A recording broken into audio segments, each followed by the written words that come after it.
नमस्कार, thunder news में आपका स्वागत है। मैं दीपक वर्मा। आज हम पहुंचे हुए हैं जगन्नाथपुर मंदिर के परिसर में, जहां पे जगन्नाथपुर मेला का लंबा इतिहास रहा है। 350 साल के इतिहास में यह पहला ऐसा साल रहा जब जगन्नाथपुर मेले का आयोजन नहीं किया गया हो। और यहाँ पर अभी हाल फिलहाल में इसका वार्षिकोत्सव भी मनाया गया। कहा जाता है कि वार्षिकोत्सव का एक निश्चित तिथि का अभी तक निर्धारण नहीं हो पाया है कि वास्तव में कौन सी तिथि रही है, लेकिन अभी भी कई विवादों से घिरा हुआ है। कई विवाद हैं जगन्नाथपुर मेले के और संयोजन को लेकर। यहाँ की जगन्नाथपुर मेला संयोजन समिति जो है, इसका अभी तक पूर्ण रूप से गठन नहीं हुआ है और न ही इसका सचिव या इसके संगठन का कोई अभी खाका तैयार किया गया है। यहाँ के आयोजक का कहना है कि अभी इस मंदिर को सरकार की तरफ से भी कई तरह से इसे नेगलेक्ट किया जा रहा है, इसका नज़रअंदाज किया जा रहा है। और आए दिन आप देख सकते हैं कि इस मंदिर परिसर में कई बार अतिक्रमण हो जाती है। मंदिर परिसर में अतिक्रमण होने की वजह से जो मंदिर में पूजा करने वाले लोग होते हैं उनको भी दिक्कत होती है, असुविधा का सामना करना पड़ता है। आइए जानते हैं कि किस तरह की असुविधाएं हो रही है और क्या इतिहास रहा है इस मंदिर का और किन किन लोगों का योगदान रहा है इसके बारे में बात कर रहे हैं। जगन्नाथपुर मंदिर के उत्तराधिकारी हैं नवीन नाथ सहदेव जी। आइए जानते हैं कि जगन्नाथपुर निर्माण समिति का जो ट्रस्ट है उसका गठन किस वजह से इसका जो सचिव पद है ये अभी तक खाली है और इसके लिए सरकार के कितनी मदद मिल रही है और इनके संगठन से और किस तरह से इनकी कार्रवाई की जा रही है। अभी वर्तमान में जगन्नाथ मंदिर न्यास समिति के द्वारा जो जगन्नाथ मंदिर का व्यवस्था करता है, कहा जाए तो जगन्नाथ मंदिर न्यास समिति में जो पहले गठन हुई थी उसमें कोई भी लोग बचे नहीं हैं। जितने भी प्रशासनिक पदाधिकारी उनके सदस्य थे या पदेन सदस्य थे वो लोग इस्तीफा दे चुके हैं और जो लोग नियुक्त थे उन लोगों की प्रायः मृत्यु हो चुकी है। अभी कोई भी बचा हुआ नहीं है। हिंदू रिलीजियस ट्रस्ट बोर्ड जो है वो उसकी भी गठन नहीं हुई है, क्योंकि पहले माधवलाल सिंह थे इसके अध्यक्ष और उनके हटने के बाद सरकार द्वारा किसी भी तरह का पुनर्गठन करने का कार्य संपादित अभी तक नहीं हो सका है। और सौंदर्यकरण करने का जो कार्य है या उन देवालयों का संरक्षण का सवाल है वो अधूरा पड़ा हुआ है। जो जहाँ है जैसा है अपना मन मुताबिक कार्य कर रहा है।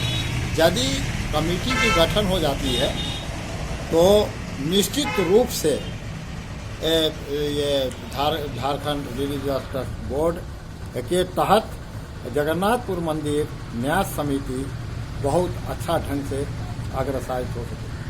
अब आप देखें जो जगन्नाथपुर मंदिर का जितना भी जमीन था उस पर इंक्रोचमेंट हो चुका है और हम समझते हैं कि बहुत कम ही जमीन होगा, 1-2 एकड़ जमीन ही बचा है, जबकि 526 एकड़ जमीन इंक्रोचमेंट।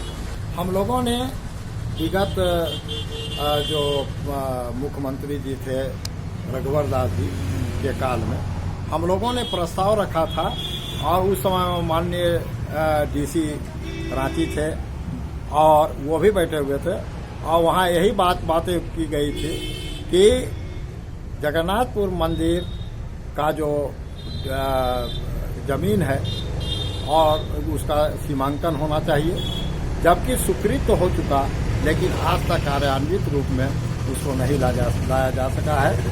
और जगन्नाथपुर मंदिर में कितना जमीन है इसका भी अभी तक किसी भी तरह का वैधानिक व्यवस्था ये आंकड़ा सामने प्रस्तुत नहीं हो सका है। आप तो देख रहे हैं कि एचईसी है, एचईसी बोलता है कि भाई जगन्नाथपुर मंदिर का भी जमीन बहुत सारा ऐसा जमीन है जो हमारे अंतर्गत है, परंतु उसने एक बहुत अच्छा काम किया है। जैसे मेला ग्राउंड वगैरह में उसने कहा कि 226 एकड़ जमीन हम मेला के लिए छोड़ दे रहे हैं, परंतु आप देख लीजिए कहीं पर भी 210 एकड़ ज़मीन दिखाई नहीं देगा।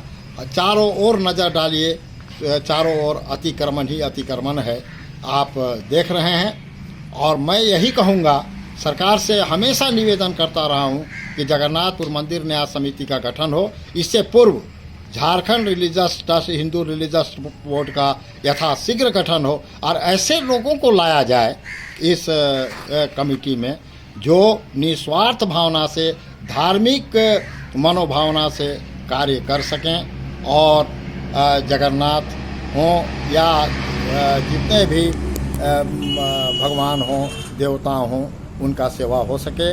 और मंदिरों का जो हजारों साल, कोई 1000 साल का मंदिर है तो कोई 400 साल का है, कोई 200 साल का है, उसको पुरातात्विक ध्येय से हम किस तरह से संरक्षित कर सकें, क्योंकि एक बहुत बड़ा झारखंड के लिए कि ये धरोहर है और इस धरोहर का विकास अनिवार्य है। आप सुने होंगे कि जैसे माल्टी वगैरह कहाँ जो मंदिर है उसका संरक्षित करने के लिए ये जो विगत बीजेपी की सरकार थी उसने काफ़ी पहल किया था। मैं वर्तमान सरकार से भी निवेदन हमेशा करना चाहूँगा कि ये भी यथाशीघ्र झारखंड रिलीजियस ट्रस्ट बोर्ड का गठन करे और उनके पास इसका गठन करने के लिए विधि विभाग जो है झारखंड सरकार, उसके द्वारा संचिका जा चुकी है उनके टेबल में, परंतु क्या कारण है कि अभी तक वो क्लियर नहीं हो पाया है। ये तो सरकार जाने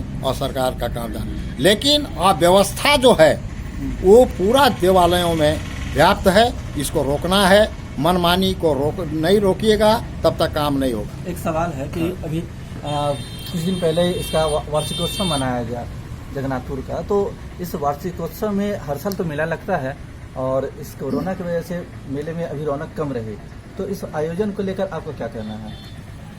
सबसे पहला चीज़ ये है कि इस पर तो हम ज़्यादा कुछ नहीं बोलेंगे। कोविड-19 के चलते इस बार जो रथ यात्रा प्रभावित हुआ है, परंतु इस पर ज़्यादा जाना नहीं होगा, क्योंकि ये एक बीमारी का सवाल उत्पन्न हो रहा है। एक समूह को इकट्ठा करके उन पर माने बीमारियों का ये जाल फैलना नहीं चाहिए। मतलब कोरोना की वजह से ये रौनक अभी इस बार घट गई। हाँ, आप सवाल है कि कोरोना के चलते रौनक नहीं घटी है, बल्कि जो हमारी जो एक 300-400 वर्षों की जो एक परंपरा थी, वो परंपरा प्रभावित हुई है, इसमें दो राय नहीं है। लेकिन फिर भी हम लोगों ने ये प्रयास किया जगन्नाथपुर मंदिर में कि विधिवत जिस तरह से रथ यात्रा में पूजा पाठ वगैरह होता था और उसको हम लोगों ने जारी रखा और उसी तरह से हुआ, परंतु रथ नहीं चले। मुझे ये बहुत फक्र एक बार महसूस मैं करता हूँ कि जगन्नाथपुरी उत्कल में रथ यात्रा हुआ और सरकार का जो दिशा निर्देश था उसका विधिवत पालन किया गया। अब सवाल ये उत्पन्न होता है कि लोग 25 दिसंबर को जगन्नाथपुर मंदिर स्थापना के रूप में इसको प्रचारित कर रहे हैं या मनाते हैं। मैं ये मुझे पच नहीं रहा है कि हिंदू मतांतरों के अनुसार, वैदिक रीति रिवाजों के अनुसार कभी भी खरमास में ये स्थापना का सवाल नहीं है, जबकि हम जानते हैं शादी ब्याह रुक जाता है, घर मकान वगैरह बनना रुक जाता है और आप देखेंगे कि कुआं, तालाब, बाग बगीचा वगैरह का निर्माण खरमास के बाद ही किया जाता है। कैसा ये विडंबना है कि 25 दिसंबर जो पूर्ण खरमास है उसमें लोगों का एक राजनीतिक पहल करके ये बताना कि जगन्नाथपुर मंदिर की स्थापना 25 दिसंबर को ही हुई थी, ये मुझे पछता नहीं है। जबकि हमारे राज परिवार के द्वारा मैं सुनता आ रहा हूँ, हमेशा लोग, हमारे बूढ़े बुजुर्ग लोग बोलते आए हैं, या तो जो भी ठाकुर हुए ये बड़कागढ़ स्टेट के, उन लोगों के द्वारा मैं उनका मंतव्य सुनते आया हूँ कि कार्तिक एकादशी के दिन ठाकुर ऐनीनाथ शाहदेव ने जगन्नाथ जी का स्थापना किया था। अभी हमारे साथ बात कर रहे थे ठाकुर नवीन नाथ सहदेव जी, जिन्होंने जगन्नाथपुर मंदिर के इतिहास के बारे में बताया और इसके संबंधित ये हर मुद्दे को उन्होंने जागृत करने का प्रयास किया है।